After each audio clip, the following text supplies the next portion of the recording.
नमस्कार दोस्तों। ये एक तरह से मेरा ब्लॉग है जिसमें मैं ये बताना चाह रहा हूँ कि हम डेली बाज़ार जाते हैं और कुछ खरीद के लाते हैं, चाहे वो सब्जी हुआ, फल हुआ, चाहे वो कोई भी ऐसा सामान हुआ जो पैकेट में है।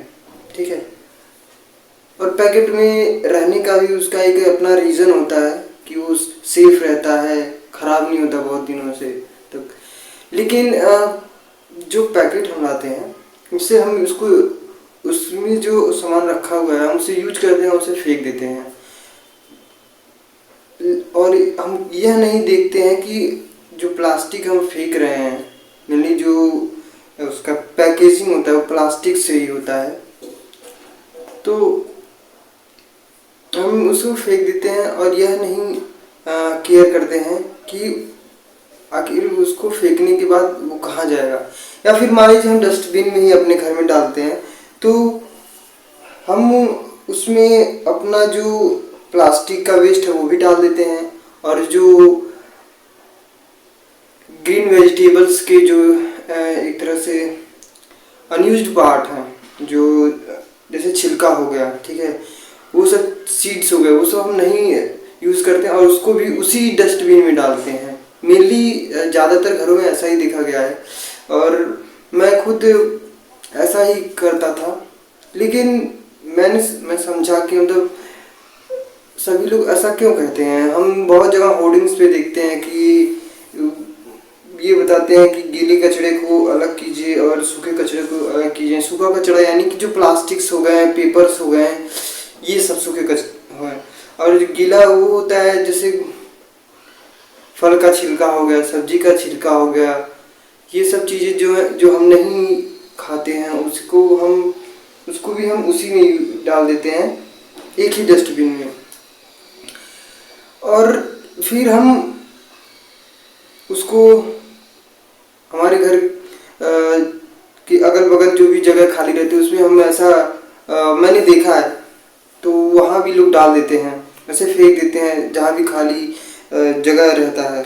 और मैं गोरखपुर शहर में रहता हूँ, तो वहाँ पे मैं कॉलेज जाता हूँ तो मैं ये भी देखता हूँ कि ऐसा अगर कोई खाली जगह है किसी 3-4 घर के अगल बगल, तो वो कूड़े से ही भरा हुआ है।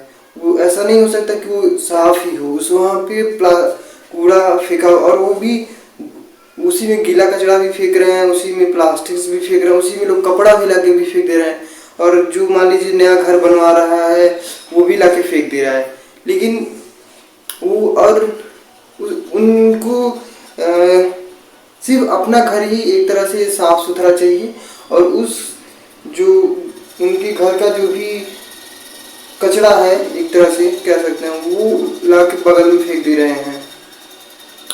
और वो अब वहीं पे सड़ रहा है, गल रहा है। वहाँ पे गाय भी जाती हैं, बहुत सारी गाय, जो लोग सब्जी का छिलका या फिर बहुत लोग तो खाना जो होता है, जो बासी खाना जो होता है, रात का बचा होता है, नहीं तो वो भी फेंक देते हैं। लोग सड़क पे यूं ही फेंक देते हैं जिसको गाय को खाने के लिए।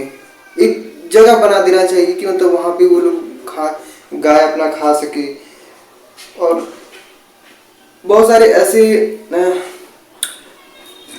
केसेस सुनने को मिलते हैं जिसमें गाय के पेट में इतने सारे प्लास्टिक्स रहते हैं ऐसे, जिससे उसकी मौत हो जाती है। ये बहुत ही एक तरह से संवेदनीय है, जिसके बारे में हमें सोचना चाहिए, आपको सोचना चाहिए।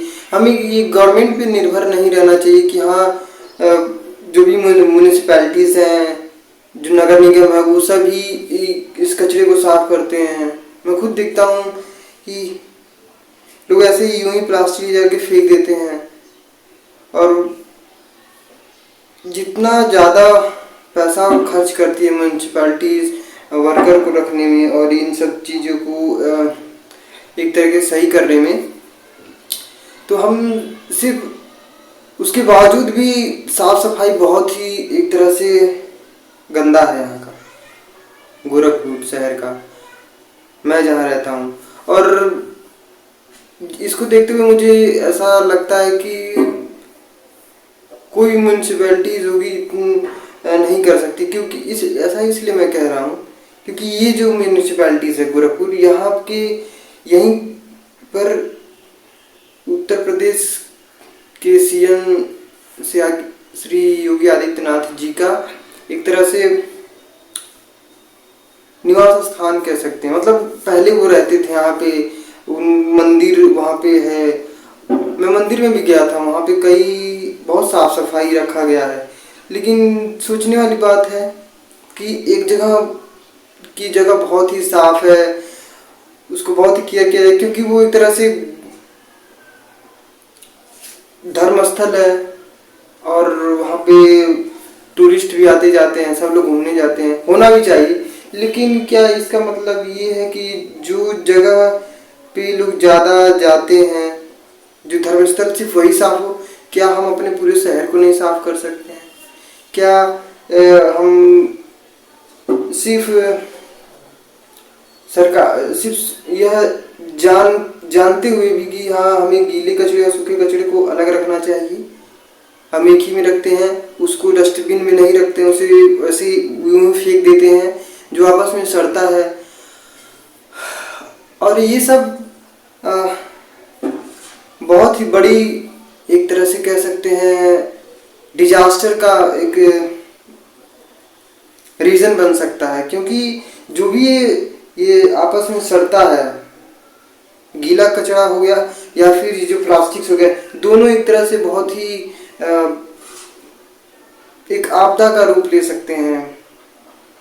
चाहे वो सॉइल पोल्यूशन हो, चाहे वो वाटर पोल्यूशन हो, चाहे वो एयर पोल्यूशन, किसी भी तरह का पोल्यूशन है, उसमें ये जरूर ही एक तरह से रीज़न है, पार्टिसिपेट करेंगे उसमें। क्योंकि जो भी सड़ते हैं, मान लीजिए कि जो वेस्ट ग्रीन वेजिटेबल्स और जो भी फल फूल हैं, जो भी बासी खाना है, वो भी लोग डस्टबिन में ही फेंकते हैं ज़्यादातर, मैंने देखा है। तो वो भी सड़ के एक तरह से कई प्रकार की हानिकारक गैसें रिलीज करते हैं, जैसे मीथेन हो गया, कार्बन डाइऑक्साइड हो गया, नाइट्रोजन हो गया। ये सब चीज़ें हमारी वायुमंडल में फैलती हैं और इससे बहुत ज़्यादा हार्मफुल तरीके से इसे क्षति पहुंचाती हैं। और जो हमारा ओजोन लेयर है वो भी इन्हीं सब गैसों के कारण बहुत ही एक तरह से कह सकते हैं तेजी से नहीं, लेकिन धीरे धीरे तो वो एक तरह से क्षति पहुंचा रहा है, जिसके कारण आने वाले समय में बहुत ही एक तरह से वायुमंडलीय, जिसे कह सकते हैं कि बहुत ज़्यादा नुकसान पहुंच सकता है हम सबको भी। तो मुझे शायद मैं भी एक तरह से कह ही रहा हूँ, सभी लोग कहते हैं, लेकिन शायद हमें ये बहुत गंभीरतापूर्वक इसे लेना चाहिए और इसके लिए हमें कुछ करना चाहिए। और मैं भी कुछ करने के लिए कोशिश कर रहा हूँ, जिसके लिए हम सभी को आपस में मिलकर करना होगा। क्योंकि एक इंसान के करने से या फिर म्यूनसिपैलिटीज़ के करने से ऐसा नहीं होना। क्योंकि अगर हम ही नहीं साथ होंगे तो इसको साफ करने का म्यूनसिपैलिटी की जिम्मेदारी नहीं है, वो हमेशा कचरा फैला ही रहेगा। क्योंकि हमको भी एक तरह से जागरूक बनना होगा। धन्यवाद।